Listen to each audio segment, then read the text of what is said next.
Well, I'm going to try to surprise the wife. She knows we're going to have these 1-inch thick ribeyes. Actually, they're a little bit over an inch. Beautiful, beautiful Oklahoma beef. But I'm going to do some twice baked potatoes. And right now, this is just prepping time. I've already stabbed them with the fork.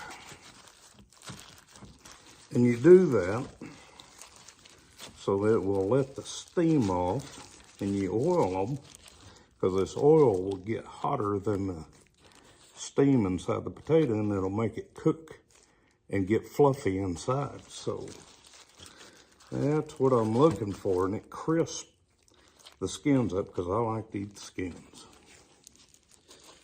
Okay, enough of those gloves. And I'm a salt dog. I love my salt.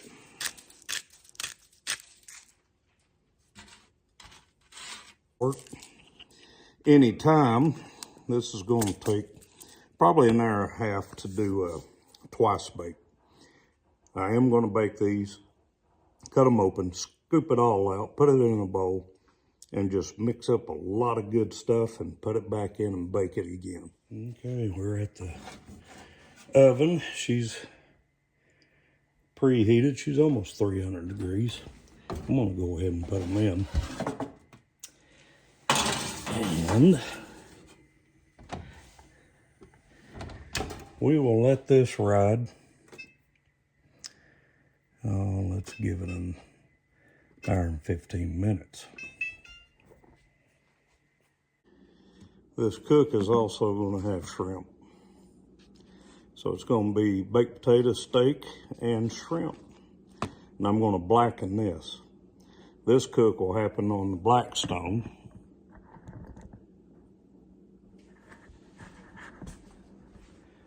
And the steaks are going to get done on this Pit Boss tonight.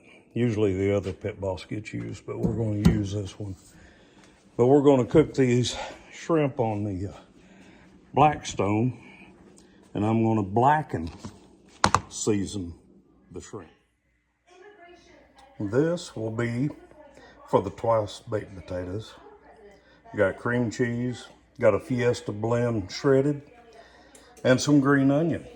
And we're waiting about another 20 minutes, and we'll be pulling those out, cutting them in half, and putting the meat in here, stir it up real good, and put it back in the shell, back in the oven. Got some bacon. Got the Blackstone heating up. Let's turn it down just a touch. Bake.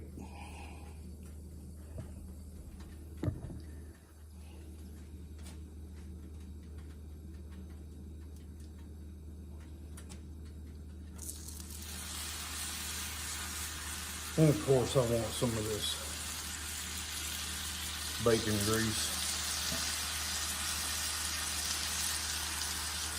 for when I do my shrimp.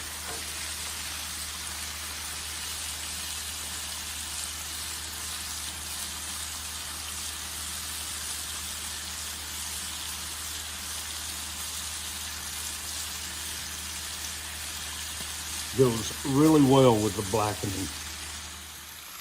And while those are cooking, bacon is cooked. We'll get ready to make this into bits for the twice bake.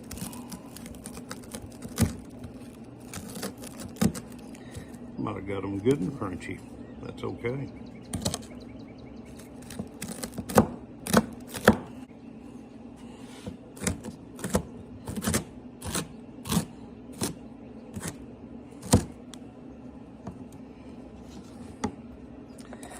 I believe them are going to be some pretty good potatoes.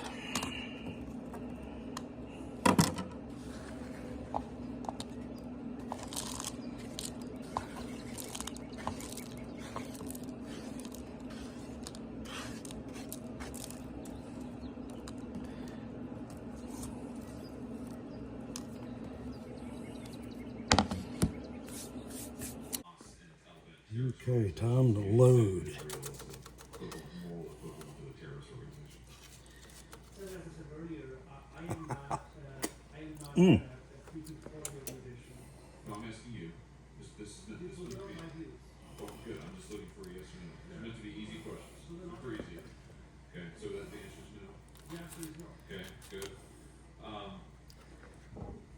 Action has issued a statement calling for ceasefire, in which they said that the current state, they have that in quotation marks, not when Palestinians are occupied, and the state of Israel is the occupier, end quote. Senator, I'm going to speak for what I believe. Trying to use this up. Get her back in the oven and let her do her magic. Senator, I am not going to speak for 𝐕𝐈𝐃 statements. I don't engage in speak. United States. Like I said, we'll load these up again with some more cheese.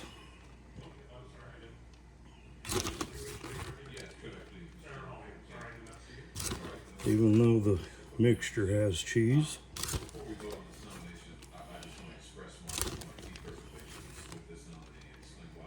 Now my cooked bacon from earlier.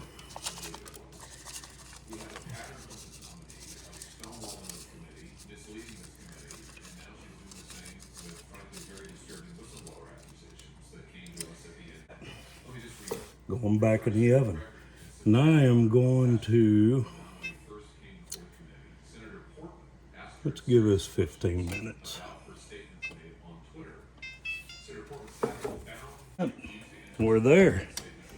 Now let's go tend to the steak. Still got a little ice there. Not bad.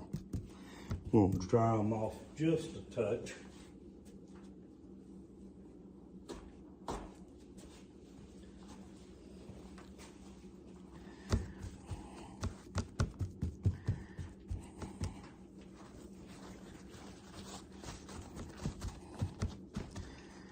Those are some great looking ribeyes.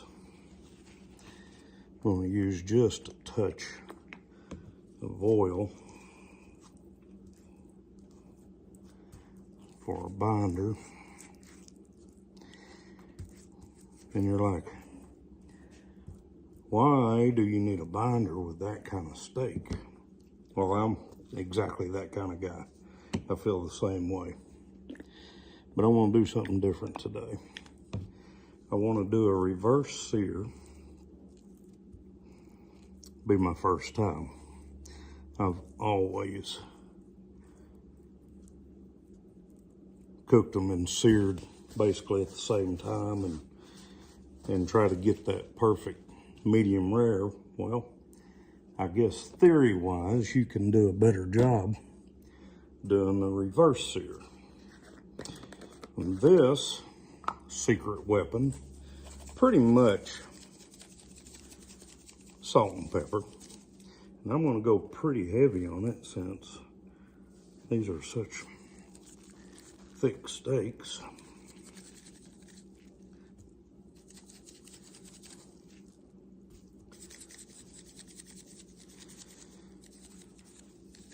Secret weapon, Red Robin. Their hamburger seasoning. It's about the closest thing to salt and pepper as you can get, but has just enough of that special flavor that I really like at Red Robin's. And we're going to use it this time on these steaks.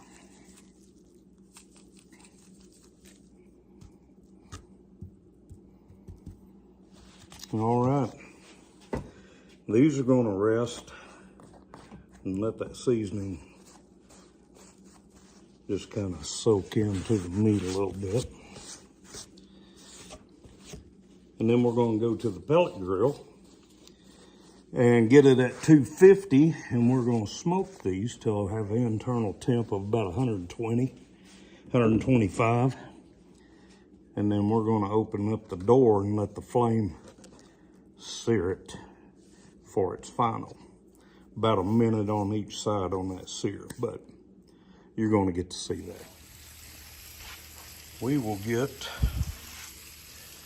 the old pit fired up.